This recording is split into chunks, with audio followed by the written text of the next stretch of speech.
E quero também falar sobre a viagem, deputado Atair, que fiz na semana passada como presidente do Bloco Brasileiro da UPM, a cidade de Santa Cruz de la Sierra, no Uruguai. Presidente, a gente não imagina o que é aquilo, né? O mundo que é as universidades lá na Bolívia. Quando a gente assiste uma matéria aqui e pensa em Universidade da Bolívia, logo vem à nossa mente um preconceito, que lá o estudo não é bom. E o que a gente ouve aqui é que lá o estudo não é bom porque os alunos não fazem vestibular para entrar em medicina, por exemplo. E que as universidades não teriam a estrutura necessária para dar um bom estudo. Pois bem, eu fui lá, in loco, vi, anotei algumas coisas, trouxe para cá e está aqui em minhas mãos. Nós vamos dar o prosseguimento às anotações feitas pelos alunos. Só em Santa Cruz de la Sierra tem 20 mil alunos brasileiros estudando. Na universidade que eu fui, a UDABOL, tem 4.800 brasileiros estudando. Aí quando eu relatei, que eu ouvi aqui, que lá na Bolívia não se faz vestibular para entrar, o que os alunos me disseram? Deputado, é melhor fazer um vestibular para entrar e depois eu não ser mais verificado como foi meu estudo, ou é melhor aqui, que não se faz vestibular para entrar, deputado Padre Pedro, mas depois do aluno vencer todas as etapas do estudo, lá na Bolívia, eles têm que fazer um exame de grado, que é como se fosse uma prova da OAB para os bacharéis em direito aqui no Brasil puderem exercer a sua profissão. E lá está certo. Lá está certo. Porque aqui, deputado Silvio, faz o vestibular, passei, a partir daí, em nenhum momento mais eu sou avaliado. Lá a avaliação é depois do estudo. Depois de eles fazerem este exame de grado, eles ainda têm que trabalhar 3 meses de graça para o governo, para onde o governo mandar, para daí, vencido o exame de grado, vencido esses 3 meses, eles terem o diploma na mão de médicos. Olha, deixa eu dizer uma coisa.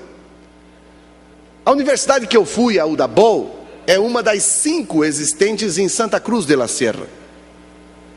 A estrutura laboratorial e física dela, eu sei que eu vou arrumar encrenca, mas eu vou dizer, comparado às nossas universidades aqui em Santa Catarina, as nossas universidades ficam como uma escola de 2º grau, do tamanho da estrutura que é lá. Aqui um curso de medicina, deputado Titon, são 8.500 horas de estudo.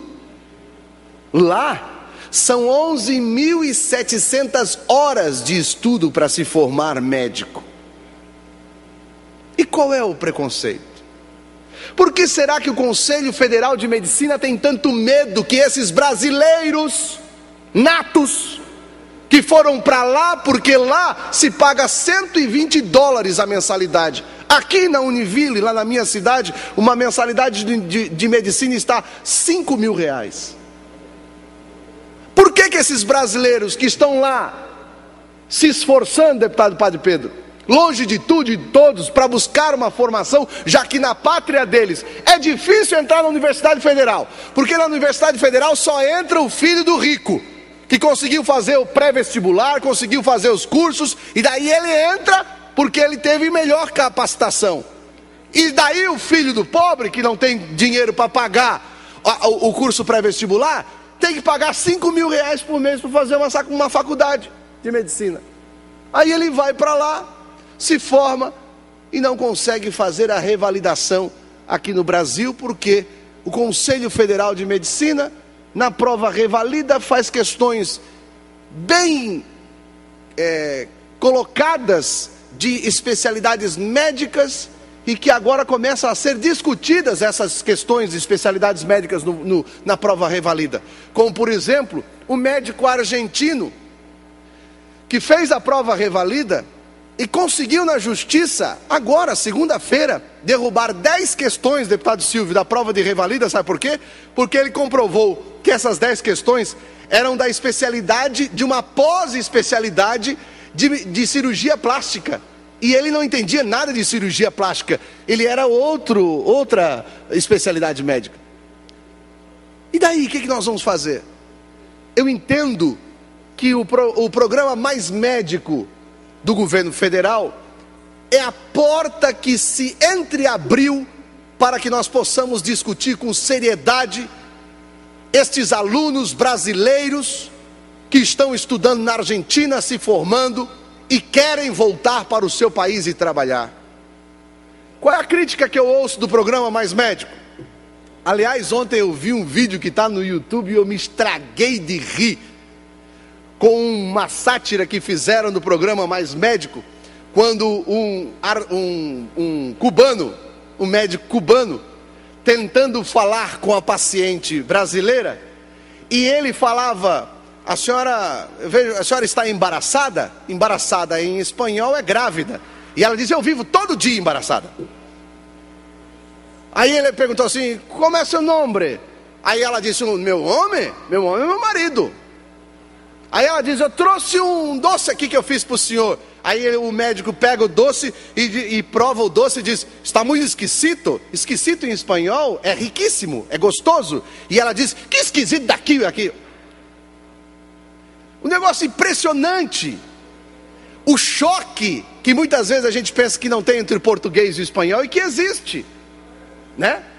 E o vídeo termina ela falando em ônibus, porque o ônibus, daí o médico perguntou assim: você utiliza sua buceta para vir ao trabalho? Buceta em espanhol é ônibus pequeno. Tu imagina o rolo que deu.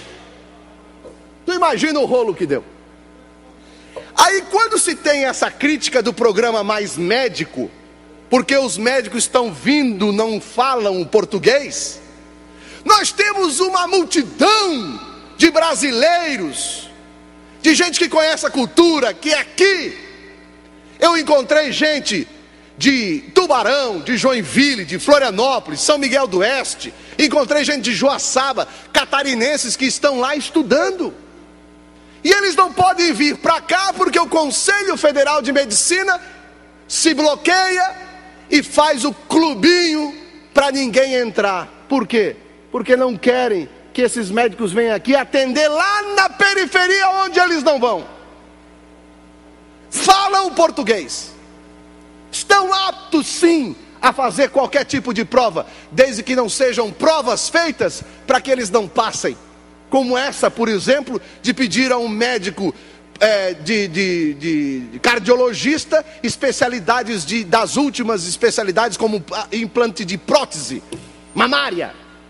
O que o médico cardiologista vai entender de implantes mamária? Mas essa é a prova do revalida, que foi derrubado na Justiça de São Paulo, e que o médico, porque derrubou as 10 questões de especialidades médicas, que não é a dele, conseguiu revalida e conseguiu revalidar o diploma. Eu trago aqui o meu relatório e dizer que esta luta, ela só está começando. E com certeza nós vamos estar indo em frente nessa luta, garantindo aos brasileiros o reconhecimento nesse país. Muito obrigado, senhor presidente.